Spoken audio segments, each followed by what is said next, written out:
وہ عرب کا پہلوان جو کبھی ہارا نہیں تھا۔ عرب کے پرانے زمانے میں مکہ کی سرزمین پر ایک شخص اپنی غیر معمولی طاقت کی وجہ سے مشہور تھا۔ اس کا نام رکانہ بن عبد یزید تھا۔ کہا جاتا تھا کہ وہ کشتی میں کبھی شکست نہیں کھاتا تھی۔ طاقت پہ غرور اس کی عادت بن چکا تھا۔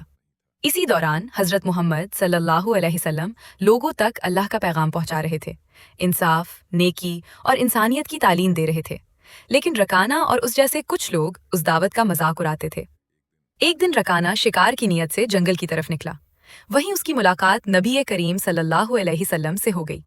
آپ صلی اللہ علیہ وسلم نے اسے ایمان کی دعوت دی اور اللہ پر یقین رکھنے کی بات فرمائی۔ رکانہ نے ہنستے ہوئے کہا، اگر آپ واقعی اللہ کے نبی ہیں تو مجھ سے کشتی کریں، اگر آپ مجھے گرا دیں تو میں آپ کی بات پر غور کروں گا۔ نبی کریم صفحے مسکرائے اور فرمایا، اگر اس سے تم حق کو پہچان لو تو میں تیار ہوں۔ لوگ جمع ہو گئے، مقابلہ شروع ہوا۔ چند ہی لمحوں میں نبی کریم صلی اللہ علیہ وسلم نے رکانہ کو زمین پر پچھاڑ دیا۔ رکانہ حیران رہ گیا۔ اس نے دوبارہ کشتی کی درخواست کی، پھر وہی نتیجہ نکلا۔ تیسری بار بھی وہی انجام ہوا۔ اب اس کے دل سے غرور ختم ہو چکا تھا۔